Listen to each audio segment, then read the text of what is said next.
I যেন মদরস্থান থেকে যাইতে পারি লাগবে আর এই বলিয়া আমি বক্তব্য শেষ করেছি। সব কিছু আর বাইহুতর পরিবারের দান আর বাইহুতর দান। মাদ্রাসা ছাড়া আকীদা রক্ষা করা কখনো সম্ভব নয়। আমি মনে করি আজকে জামিয়া আহমদিয়া সুন্নিয়া আলিয়া মাদ্রাসা যে হযরত সৈয়দ আহমদ শাহ শ্রীকুটি রহমতুল্লাহ আলাই যিনি যেই ভিত্তিপ্রস্তর করেছেন, আজকে এই মাদ্রাসার মাধ্যমে সুন্নিয়তের পতাকা বিশ্বজগতের মধ্যে উড্ডীন হচ্ছে। হাটহাজারী ফতেপুরে শিক্ষা খাতে সর্বাধুনিক সুযোগ সুবিধা নিয়ে যাত্রা শুরু করছে গাউছিয়া আজিজিয়া মরিয়ম সুন্নিয়া মাদ্রাসা। শুক্রবার ফতেপুর ৩ নং ওয়ার্ড সহজপাড়ায় জুমার নামাজ শেষে মোহাম্মদ মঈনুল হাসান চৌধুরী নাসিমের ভূমিদানের মধ্য দিয়ে প্রতিষ্ঠাতা পরিচালক মুফতি সৈয়দ মোহাম্মদ আব্দুর রউফ আল কাদেরী জায়গা পরিদর্শন করে বলেন, মাদ্রাসা শিক্ষাকে যুগোপযোগী করে এবং দর্শে নেজামি অন্তর্ভুক্তির মাধ্যমে আগামী ২০২৬ জানুয়ারি থেকে ভর্তি কার্যক্রম শুরু হবে। পর্যায়ক্রমে কামিল মাদ্রাসা রূপান্তর করার চেষ্টা থাকবে। সাথে সাথে দেশ বিদেশে অবস্থানরত সকলের সহযোগিতার মাধ্যমে ছাত্র ভর্তি সহ সার্বিক সহযোগিতা কামনা করেন।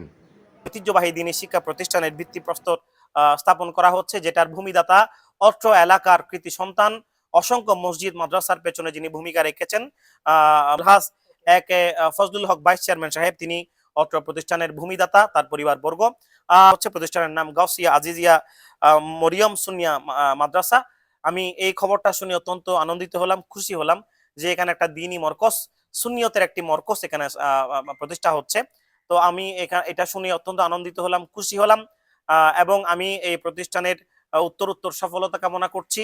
আল্লাহ পাক সুবহানাহু ওয়া তাআলা এই প্রতিষ্ঠানের যাবতীয় যে সমস্যাগুলো আছে সেই সমস্যাগুলো দূর করে দ্বীনি ইসলাম প্রচার প্রসারের স্বার্থে এই মাদ্রাসাকে আল্লাহ পাক সুবহানাহু ওয়া তাআলা খুব শীঘ্রই এই মাদ্রাসার প্রতিষ্ঠার পেছনে যাতে আল্লাহ তাআলা গায়েবী মদদের ইমদাদ করেন আমি দোয়া করছি এবং অত্র এলাকাবাসীর সবার সহযোগিতা কামনা করছি।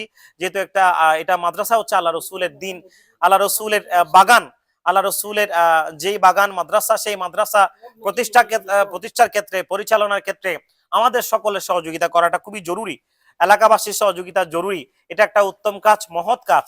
এই মহৎ কাজের মধ্যে শরিক হওয়া, এই মহৎ কাজে আমাদের শিরকত রাখাটা আমি মনে করি এটা ইমানের দাবি, মহব্বতের দাবি।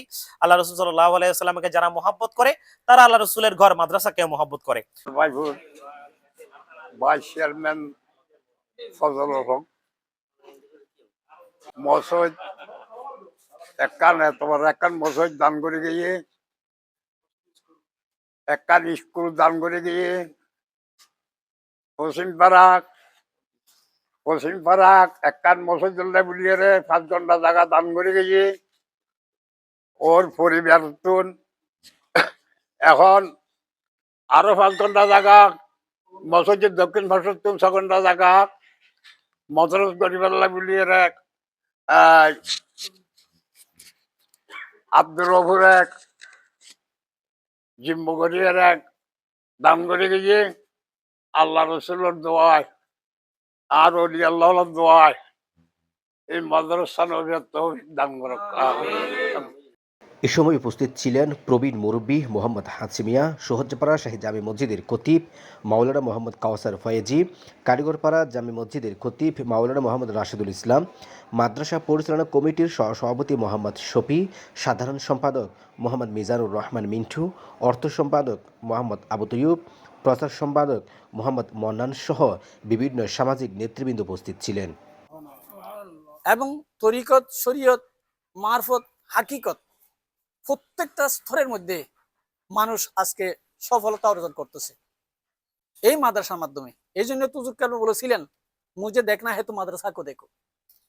আমি বলবো ওই সুর মিলিয়ে যে আমার এখানে কিছু নাই, আমি আসলে চাইতেছি একটা জিনিস যে আহলে সুন্নাত ওয়াল জামাত ভিত্তিক এবং আমাদের ছেলেরা বর্তমানে যে সরকারি মাদ্রাসায় পড়তেছে, এটা আমি কারো বদনামি করতেছি না, দুর্নাম করতেছি না, ঠিক আছে, কিন্তু আমি দেখতেছি এখানের মধ্যে আমার যতটুকু এই শিক্ষা অর্জন করেছি ছোটবেলা থেকে একটা আমার অন্তরের মধ্যে একটা আশা ছিল যে আল্লাহ রাব্বুল আলামিন আমার মাধ্যমে যাতে একটা সুন্নিয়তের মরকেজ তৈরি করার আমাকে সুযোগ দান করেন, আমার মাধ্যমে যেন আল্লাহ গ্রহণ করেন, সেই আশা আমি মনে করি আজকে আল্লাহ রাব্বুল আলামিন এই বয়সে এসে আজকে আল্লাহ আমার মাধ্যমে এটা করার জনগণকে আমার প্রতি ধাবিত করে দিয়ে আমাকে আল্লাহ উৎসাহ দিচ্ছেন। আল্লাহ আমার মাধ্যমে এই কাজটা সম্পন্ন করবেন, এই আশা আমি ব্যক্ত করি। এবং তাছাড়া দেশ বিদেশে যতই আমার পরিচিত ভাইরা আছেন, আমি প্রত্যেকের প্রতি আকুল আবেদন রাখবো যাতে আমরা সুন্নিয়তের মরকাজ হিসাবে এই মাদ্রাসাকে দ্রুত প্রতিষ্ঠা করার জন্য এই বছরের মধ্যে আমরা প্রতিষ্ঠা করে ইনশাল্লাহ আমার আশা হচ্ছে আগামী 24 সালের প্রথম থেকে আমরা 2026 সালের মধ্যে আমরা অবশ্যই ছাত্র ভর্তি করাবো। ইনশাল্লাহ এই মাদ্রাসার মধ্যে ছাত্র ভর্তি হবে এবং ছাত্র ভর্তি হবে। আর এখানে যারা জায়গা দান করেছেন এরা হচ্ছেন সর্বপ্রথম উনি হচ্ছেন এ.কে.এম. ফজলুল হক ভাইস চেয়ারম্যানের ছেলে, উনি এই মোহাম্মদ নাসিম, উনি জায়গা দান করেছেন। এবং এরা এদের পরিবারের থেকে এই মমতাজ এবং সেলিম, মমতাজউদ্দিন এবং সেলিম, এরা উভয়ে আমাকে আশা ব্যক্ত করেছেন এরাও জায়গা এখানে দিয়ে দিবেন আমাকে মাদ্রাসার জন্য। সাথে সাথে এদের দুজন বোন আছে, এদেরকেও আমরা আরজ করব, যেহেতু এটা ভাইস চেয়ারম্যানের সম্পত্তি, ওরা দিবেন। আমি একটা আজকে মসজিদের মধ্যে বলেছি যে ভাইস এ.কে.এম. ফজলুল হক ভাইস চেয়ারম্যানের যে আমার উপরে যে অবদান, আমি এটা আমার শরীর যদি ওনার জন্য বিসর্জন দিয়ে দিই, কোরবানি দিয়ে দিই, এত সত্ত্বে আমি ওনার গুণ ফুঁজতে পারবো না, ঋণ শোধ করতে পারবো না।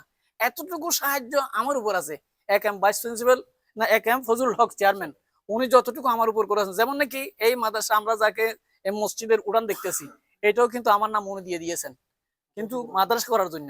কিন্তু উনি হায়াতে ফারানে বাঁচে থাকেন নাই, কিছু হয়েছিল, কিন্তু ওনার ছেলের আমাকে বলেছেন না হুজুর আপনি ওদিকে তাকায়েন না, আমরা এর চেয়ে বড় জায়গা আপনাকে দান করব যাতে বিরাট আপনি মাদ্রাসা দিতে পারেন।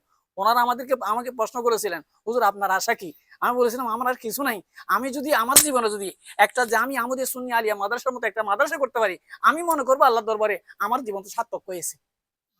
এই জন্য আমি এই আশা নিয়ে আমার প্রবল একটা আশা আছে, আমি যাতে এই মাদ্রাসা কামিল পর্যন্ত এই মাদ্রাসা করতে পারি এবং দর্শে নাজামি যাতে এই মাদ্রাসায় থাকে সেই ব্যবস্থাপনা আমি হাতে নিয়েছি।